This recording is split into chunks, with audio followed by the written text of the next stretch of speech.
RBI governor ने जी business को दिए एक्सक्लूसिव इंटरव्यू में बड़ा संकेत दिया और अब इस संकेत की चर्चा चारों ओर हो रही है। जी बिजनेस के मैनेजिंग एडिटर अनिल सिंघवी को दिए इंटरव्यू में उन्होंने कहा कि आने वाले समय में ब्याज दरों में कटौती की संभावना है। महंगाई पर काबू पाने के बाद अगर अगले महीने की पॉलिसी में रेट कट होता है तो उसका सीधा असर आपकी ईएमआई, आपके निवेश, आपकी इन्वेस्टमेंट स्ट्रैटेजी पर जाहिर सी बात है पड़ेगा। इसीलिए आज हम जानने की कोशिश करेंगे कि कैसे आपको तैयारी करनी है ताकि आपको मिले रेट कट का पूरा फायदा। मेरा नाम है दीपक डोभाल, आप देख रहे हैं आपकी खबर आपका फायदा। सबसे पहले ये रिपोर्ट देखिए, मैं लौट रहा हूं खास मेहमानों के साथ।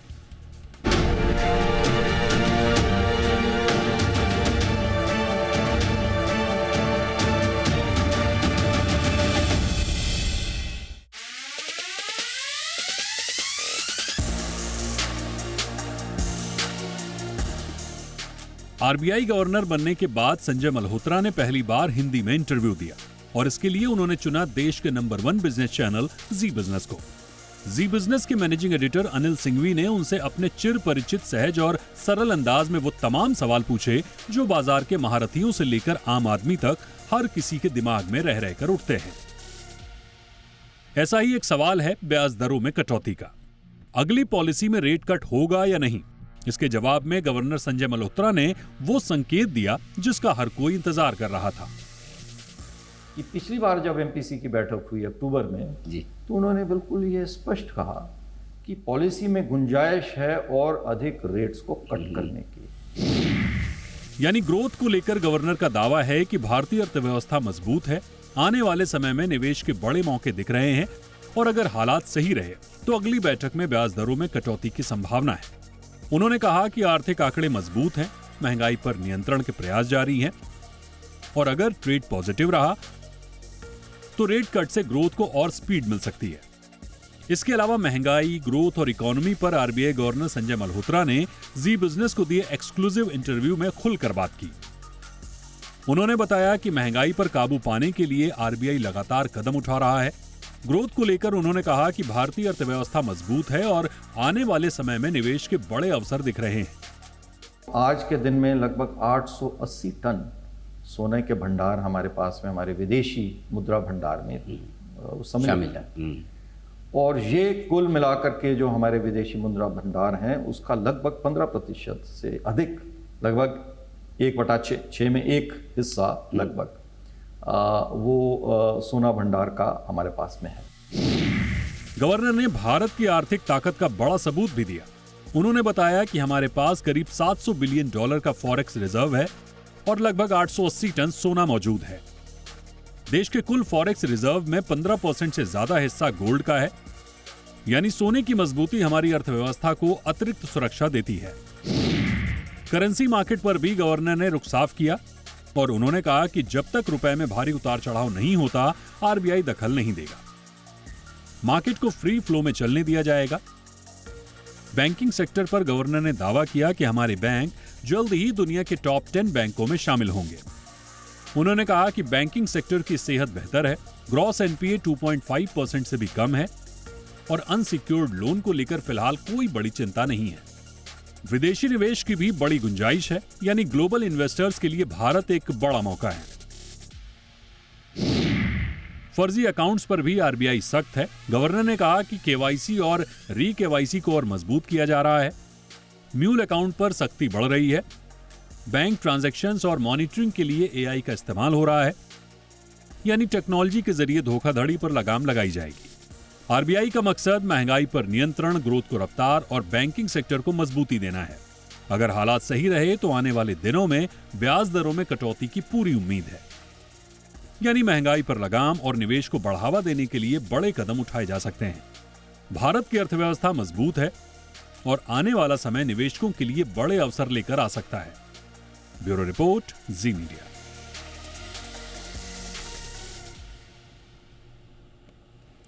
खास मेहमान हमारे साथ जुड़ चुके हैं। स्वागत करते हैं आर के टक्कर सर का, पूर्व MD and CEO UCO bank. बहुत बहुत स्वागत है टक्कर सर आपका। Good evening. हमारे साथ हैं हर्षवर्धन रूंगटा जी, सीपीएफ हैं रूंगटा सिक्योरिटीज़ के। हर्षवर्धन जी बहुत बहुत स्वागत है आपका, गुड इवनिंग। और हमारे साथ है गुलाम जिया साहब, executive director Knight Frank India के। गुलाम जिया जी, बहुत बहुत स्वागत है सर आपका भी हमारे शो पे। टक्कर सर, आपसे चर्चा की शुरुआत। आरबीआई गवर्नर ने साफ कहा है कि there is room for more rate cuts, और वो अक्टूबर की एमपीसी बैठक का हवाला देते हुए कह रहे हैं, अब 100% तो नहीं कह सकते कि आगे रेट कट होगा या नहीं होगा, लेकिन बड़े स्ट्रॉन्ग संकेत सर दे रहे हैं कि रूम है, स्पेस है, इंटेंट भी शायद हो तो आएंगे रेट कट्स। क्या मतलब है सर इसका भारतीय अर्थव्यवस्था, बैंकिंग, इन सब के लिए क्या मतलब है रेट कट्स के बारे में जो संकेत सर ने दिए हैं? देखिए, अगर हम देखें पिछले कुछ महीनों में जो भारत की अर्थव्यवस्था है, स्पेशली जो इन्फ्लेशन रेट है और जो ग्रोथ है, वो एक सही तौर से, जैसे आरबीआई के जो एफर्ट्स रहे हैं उसी डायरेक्शन में ही जा रही थी। इन्फ्लेशन धीरे धीरे कम होता गया और देखिए तो अक्टूबर में बिल्कुल ही एक नॉमिनल अमाउंट पे आ गया, 0.25%। और स्पेशली जो फूड इन्फ्लेशन जो एक कॉज ऑफ कंसर्न था, वो भी अब बिल्कुल एकदम जो अपने बड़े एक नॉमिनल एक उसके अंदर रह गया है। तो ये पहले भी उम्मीद थी कि और रेट कट आएगा इस वित्तीय वर्ष में, लेकिन कब, उसके लिए थोड़ा सा एक क्वेश्चन मार्क था। और उसका एक मेन जो एक कारण था, जो कुछ एक तो जो ट्रेड टैरिफ लगाए हैं यूएस ने, तो हमारा अगर कोई ट्रेड पैक्ट या एग्रीमेंट हो जाता है तो परहैप्स वो कुछ एक असर डाल सकता था। अभी तक तो कुछ संभावना कम लग रही है कि इमीडिएटली अभी कुछ एग्रीमेंट होगा। तो उसको बाकी जो पैरामीटर्स हैं, इन्फ्लेशन हुआ, ग्रोथ हुई, और जो कलेक्शन है जीएसटी के, स्पेशली जब वो जीएसटी रिडक्शन हुआ है उसके बाद में स्पेशली ऑटो और कंज्यूमर गुड्स के अंदर अच्छा एक उछाल आया है। तो इन सब चीज़ों को देखते हुए एक रेट कट जो हम सोच रहे थे कि अभी आएगा या 2-3 महीने के बाद आएगा, हाँ। तो आई थिंक गवर्नर साहब का ये एक इंडिकेशन है कि अगर जो कमेटी है जो बैठ के इसका फैसला करती है, जो ये पैरामीटर्स हैं ये सब एक सही डायरेक्शन में है, तो मैं ये समझता हूँ कि ये एक 25 बेसिस पॉइंट रेट कट आने की इस नेक्स्ट क्रेडिट पॉलिसी में पूरी उम्मीद है। ऑल राइट सर, तो 25 बेसिस पॉइंट की रेट कट की नेक्स्ट पॉलिसी में उम्मीद आप जाहिर कर रहे हैं on the basis of RBI governors recent exclusive interview with Zee business. Harshvardhan ji, अब जरा बताइए पर्सनल फाइनेंस के मोर्चे पर सर क्या स्ट्रैटेजी होनी चाहिए एक आम व्यक्ति की, उसके लिए क्या मतलब है इसका, और अगर कुछ तैयारी करनी हो निवेश की या फिर सेविंग्स बढ़ाने की, अगर कोई रणनीति बनानी हो इसके मद्देनजर रखते हुए, तो फिर आपकी सलाह क्या होगी? वेल दीपक जी, देखिए, from a personal finance perspective, अगर एक investor long term wealth creation mode में है तो उन्हें ये शॉर्ट टर्म की जो अनाउंसमेंट्स हैं उसके बेसिस पे अपने एसेट एलोकेशन प्लान चेंज नहीं करना है। हालांकि ये कहते हुए मैं ये भी कहूंगा कि अगर रेट कट आता है तो इसका इमीडिएट इम्पैक्ट आपको कहां कहां दिखने मिलेगा। सो फर्स्ट पॉइंट ये है कि अगर रेट कट होता है, आपको immediately medium to long term bonds में कैपिटल गेन्स की उम्मीद बढ़ जाती है। तो जो इन्वेस्टर्स डेट फंड में इन्वेस्टेड हैं, जिनका एलोकेशन आज की तारीख में मान लीजिए कि ये शॉर्ट टर्म बॉन्ड्स में है, वो टैक्टिकल एलोकेशन स्टैंड पॉइंट से medium to long term bonds की तरफ देख सकते हैं। नाउ दिस बहुत क्लियरली होगा कि रेट कट होता है, इसका सबसे ज्यादा फायदा जो है वो लॉन्गर ड्यूरेशन बॉन्ड्स में मिलने वाला है। तो आपका अगर डेट पोर्शन जो शॉर्ट टर्म फंड्स में है और आप अगर उम्मीद रख रहे हैं कि जैसे गवर्नर साहब ने कहा कि रेट कट की गुंजाइश है, पॉसिबिलिटीज हैं, तो उसका अगर आपको इमीडिएट फायदा लेना है तो आपका जो स्विच है इन द डेट पोर्टफोलियो वो medium to long term bonds में आ सकता है। दूसरा एलिमेंट हम देखेंगे कि ग्रोथ को बढ़ावा देने के पॉइंट ऑफ व्यू से रेट कट किया जाएगा। तो जब रेट कट होगा, आप ऑन द इक्विटी साइड भी आप देखेंगे थोड़ा उसमें फायदा दिखेगा। क्यों? क्योंकि जो इंटरेस्ट बर्डन है कॉर्पोरेट्स पे या जो केपेक्स के जो उनके एक्सपेंडिचर्स हैं उसको थोड़ा बढ़ावा मिलेगा। तो ये आप देखेंगे कि इक्विटी साइड में भी आपको फायदा दिखने में मिलेगा। अब now as a strategy retail investor को क्या करना है? पहली बात, अपना जो फोकस है उनका, जो वेल्थ क्रिएशन का जो स्पेसिफिक गोल ओरिएंटेड इन्वेस्टमेंट्स किए हुए हैं उसमें कोई बदलाव करने की जरूरत नहीं है, आपका एलोकेशन वैसे ही रहेगा। अगर शॉर्ट टर्म के लिए आप कोई टैक्टिकल एलोकेशन करना चाहते हैं स्पेसिफिकली देखते हुए कि रेट कट आने वाला है, तब आप ये 2 बदलाव करेंगे जो मैंने आपको बताया। एक है कि डेट फंड्स में आप मीडियम टू लॉन्ग टर्म की तरफ थोड़ा एलोकेशन कर सकते हैं, और इक्विटी साइड में आप अपना एलोकेशन थोड़ा टेम्परेरी एक शॉर्ट पीरियड के लिए बढ़ा सकते हैं, लेकिन लॉन्ग टर्म में आप कोई भी बदलाव नहीं करेंगे। ओके, तो ये डेट और इक्विटी दोनों फ्रंट पर आपने बताया। टैक्टिकल एलोकेशन अगर आप पर्टिकुलरली इस अनाउंसमेंट के बाद देख रहे हैं तो दोनों ऑप्शंस हैं आपके पास। पोर्टफोलियो को इम्प्रोवाइज कर लीजिए शॉर्ट टर्म फंड से medium to long term bonds की तरफ, और इसी तरह से इक्विटी में भी आपको स्ट्रैटेजी दे दी गई है। आइए अब बढ़ते हैं, जब रेट कट की बात आती है तो सबसे पहले सबसे ज़्यादा जो उत्साहित होता है वो एक अदद छत का इंतज़ार कर रहा आम आदमी होता है। उसे लगता है अब लोन ले लिया जाए, क्योंकि सर्वकालिक लोन सस्ती दरों पर मिल रहे हैं, और ऐसा प्रतीत होता है कि अगर 25 बेसिस पॉइंट का एक और कट आ गया तो संभवतः वह सर्वकालिक हो सकते हैं। अब आने वाले समय में इससे भी कम हो तो उम्मीदें की जा सकती हैं, बट गुलाम जिया साहब से पूछते हैं कि वो क्या एक्सपेक्ट कर रहे हैं। गुलाम जिया साहब, छत का इंतज़ार कर रहे लोगों के लिए क्या कुछ छिपा है उनके बयान में? दीपक जी, बहुत बहुत शुक्रिया मुझे अपने इस मंच पर आमंत्रित करने का। हमेशा सौभाग्य मैंने पाया है अपना आपके साथ जुड़ने में। स्वागत है। और ये बात आज जो बहुत बहुत महत्वपूर्ण बात का हम आज जिक्र कर रहे हैं, और चूंकि अब तक के रियल एस्टेट ने, अब तक के जितने भी 2 बड़े जो रिलैक्सेशंस इंटरेस्ट रेट्स में हुए हैं, उसमें उसके कारण रियल एस्टेट पे कोई खास असर पड़ता हुआ नहीं दिखा है। अच्छा। इसका कारण ये है कि अब तक के जो मकान बिकते चले आए हैं वो मिड टू अपर एंड में, लग्जरी, मिड से लग्जरी सेगमेंट में ज्यादा बिक रहे हैं, जहां पर होम लोन पर डिपेंडेंसी इतनी ज्यादा नहीं है। होम लोन पर डिपेंडेंसी का जब जिक्र आता है तो सबसे पहले ख्याल आता है उन लोगों का जो मिड टू लो एंड के खरीदार हैं, जो टिपिकली अफोर्डेबल हाउसिंग के लिए इंतजार कर रहे हैं। उनके लिए ये तो एक बहुत ही अच्छी खुश खबर है, जिसका वो जाहिर सी बात है काफी अरसे से इंतजार कर रहे थे, क्योंकि उनके लिए मकान खरीदना दोभर हो रखा था। अफोर्डेबिलिटी बहुत ज्यादा तकलीफ देह लिमिट तक पहुंच चुकी थी।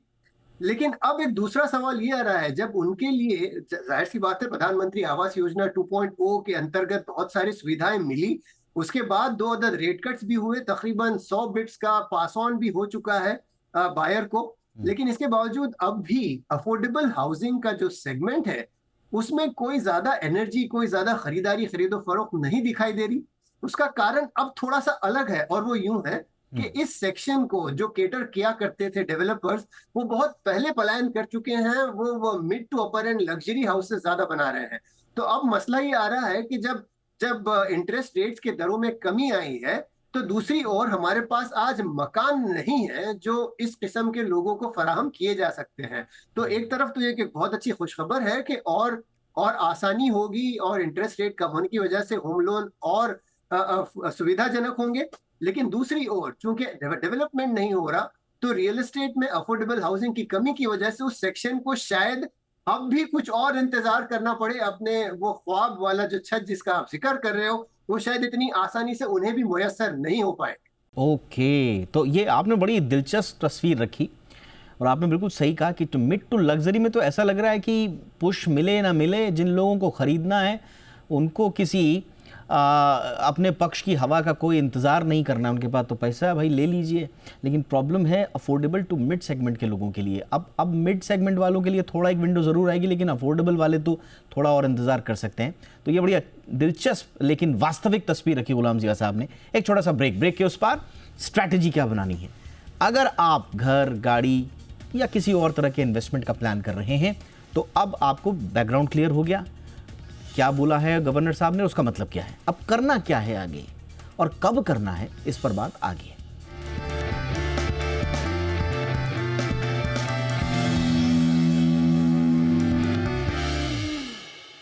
ब्रेक के बाद आपका स्वागत है। टक्कर सर, अब लोन पर आ जाएं सर। लोन कितना सस्ता होगा सर, और ख़ास तौर से मैं होम लोन की अगर बात करूं, जिसका हम जिक्र कर भी रहे थे, तो कितना सस्ता करेंगे बैंकों पर, क्योंकि नेट इंटरेस्ट मार्जिन का भी, NIM का भी दबाव होगा, लेकिन क्रेडिट ग्रोथ तेज़ करने का मौका भी है सर। तो कितना हम एक्सपेक्ट करें सर होम लोन के रेट्स वगैरह पर, क्या असर आएगा? देखिए, जितना भी ये पर्सनल लोन्स हैं, चाहे वो होम लोन हो, चाहे वो कार लोन है, चाहे जो बाकी लोन्स हैं, ये अभी तो सभी बैंकों के या एनबीएफसीज के भी ये मतलब काफी हद तक ये रिपो रेट से लिंक्ड है। तो जब भी रिपो रेट में कोई भी बदलाव आता है, चाहे बढ़ता है या कम होता है, तो कॉरस्पॉन्डिंगली उतना ही एक बेनिफिट कस्टमर को दिया जाता है। तो ये चाहे वो कस्टमर पुराना है, चाहे वो नया कस्टमर है, इन दोनों को उसका फायदा होता है। और नॉर्मल एक्सपेक्टेशन यही होती है कि जो जितना कम होगा उसमें पॉलिसी रेट में, उतना ही बेनिफिट एक कस्टमर को इमीडिएटली मिल जाएगा। लेकिन बाकी अगर ग्रोथ होता है, कई बारी बैंक्स अपने नए कस्टमर्स को और लाना चाहते हैं अपने फोल्ड के अंदर, तो उसकी एग्रेसिव मार्केटिंग करने के लिए कई बारी नए कस्टमर्स को जो एक रिडक्शन हुई है रिपो रेट में, उससे भी कुछ ज्यादा बेनिफिट जो स्प्रेड होता है उसको कम करके दिया जाता है, ताकि और नए कस्टमर्स बैंक की फोल्ड में आए।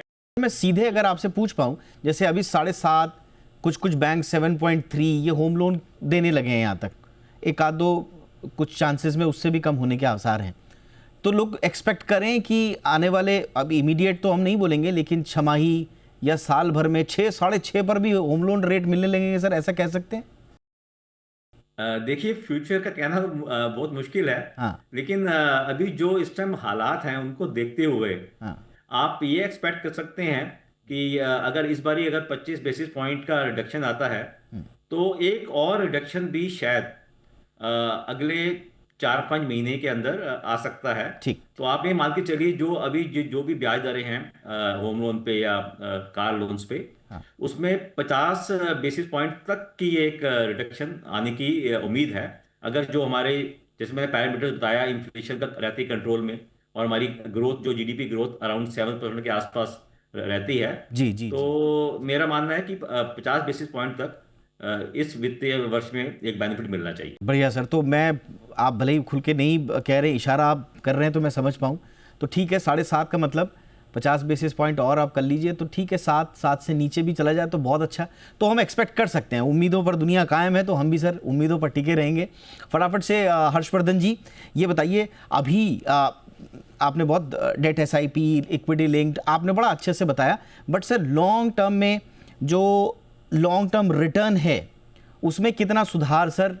कंपाउंडिंग लोग दिन भर आजकल बैठ के कैलकुलेटर और पेन से करते रहते हैं, तो कितने का उस जो लॉन्ग टर्म का जो रिटर्न एक्सपेक्ट करते हैं लोग 12 से 15% का, उस पर असर पड़ेगा सर अभी?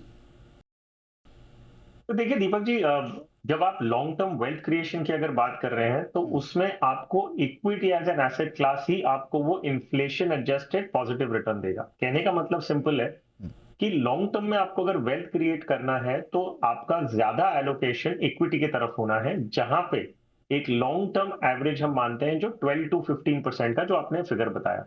ठीक। तो इक्विटी म्यूचुअल फंड्स में या डायरेक्ट इक्विटी में, जैसे भी आपकी खुद की इन्वेस्टर की क्षमता हो, आप अगर उसमें इन्वेस्ट करते हैं तब आप वेल्थ क्रिएशन के मोड में हैं। अच्छा। अगर आप डेट फंड्स में जो इन्वेस्ट कर रहे हैं, date funds is more for wealth preservation, कि भाई उसमें आपको कैपिटल लॉस का डर नहीं होना चाहिए, आपको लिक्विडिटी अच्छी होनी चाहिए, जब आपको चाहिए, जब मार्केट गिरेगा तो वो कुशन का काम करता है। ओवरऑल पोर्टफोलियो पे आप अगर 12 to 15% का एवरेज रिटर्न लॉन्ग टर्म में जनरेट कर पाए, तो वो एक अच्छा रिटर्न माना जाता है। Okay sir, all right sir. Gulam ji का साहब, क्या ये सही समय है सर? क्योंकि ऐसा भी कहा जा रहा है कि बहुत ज़्यादा रेट कट्स हो गए, लोन भी सस्ते मिलने लगे, तो डिमांड भी यकायक आ जाएगी, और फिर ऐसा ना हो कि फिर रेट्स बढ़ जाएं। तो क्या ये घर लेने का मुफीद समय है, या थोड़ा रुकें, क्या करें? दीपक जी, थोड़े समय पहले जब मैं आपके प्रीवियस प्रश्न का जो उत्तर दे रहा था, तब मैंने आपसे कहा था कि अफोर्डेबिलिटी ऑलरेडी इस मुकाम तक पहुंच गई है कि दामों की बढ़ने की वजह से पिछले 2 साल 2.5 साल में जिस रफ्तार से रियल एस्टेट के प्राइसेस बढ़े हैं, उसकी वजह से अफोर्डेबिलिटी ऑलरेडी लिमिट ब्रीच हो रही है। ठीक। और वो एक चिंताजनक पोजीशन पर हम ऑलरेडी पहुंच चुके हैं, और इसके आगे किसी भी प्रकार का और कोई इस किस्म का अगर रेट हाइक चलता रहता है, आई एम टॉकिंग, मैं जिक्र कर रहा हूं रियल एस्टेट के प्राइसेस का, अगर उसमें एस्केलेशन इन्फ्लेशन बरकरार रहता है, तो वो समय दूर नहीं है जब रियल एस्टेट में दोबारा गिरावट की शंका खड़ी हो सकती है हमारे सामने। और ये तो है, चूंकि किसी और कई सारे प्रोडक्ट्स की तरह रियल एस्टेट भी cyclical properties are cyclical in nature. तो ये जो पिछले 3 साल से 3.5 साल से लगातार एक उभार आया हुआ है रियल एस्टेट साइकिल में, मुमकिन है अगले साल 1.5 साल में इसके बाद वो साइकिल मुकम्मल होके अब दोबारा हम डाउनवर्ड ट्रेंड शुरू होता हुआ देखेंगे। तो आज नहीं तो कल वो होना है, लेकिन उसके लिए प्राइजेस का अफोर्डेबिलिटी ब्रीच होना ये एक बहुत बड़ी शंका बनी हुई है। और आप जो बता रहे हैं वो दुरुस्त है कि अगर खरीदार ज्यादा होते हैं तो प्राइजेस तो बढ़ने ही हैं, सिंपल इकोनॉमिक्स है। और खास तौर से मैंने पिछली बार भी जिक्र किया था अफोर्डेबल हाउसिंग का, वहां पर simple demand supply situation, supply available नहीं है। अगर कई लोग जो लोअर सेक्शन EWS वाले हैं या अफोर्डेबल हाउसिंग के जो ख्वाहिश रखते हैं, वो मार्केट में बड़ी तादाद में आने की वजह से और सप्लाई कम होने की वजह से वहां पर दाम बढ़ने की बहुत ज्यादा शंका नजर आ रही है, और वो मेरे लिए बहुत बड़ा चिंताजनक विषय है। ठीक है, तो मुझे लगता है कि आपके इस वक्तव्य में बहुत सारे संकेत हैं कि जो अफोर्डेबल सेगमेंट में लोग आना चाहते हैं, क्योंकि वहां पर सप्लाई कम है, तो मौका अगर अच्छा मिल रहा है, अच्छा लोन मिल रहा है, तो आप प्लान कर सकते हैं आगे, क्योंकि स्थितियां आपके हिसाब से संभवतः पर्याप्त नहीं लग रही हैं। बहरहाल बहुत सारी बातें हुई, बहुत सारे सवाल लिए आप तीनों से हमने। बहुत बहुत शुक्रिया आप तीनों का। गुलाम जिया साहब, थैंक यू सो मच, आपने वक्त निकाला। Harshvardhan Rungta sir, thank you so much sir for your time. RK Thakkar sir, बहुत बहुत शुक्रिया सर, आपने समय निकाला। शो में इतना ही, इजाज़त दीजिए, नमस्कार।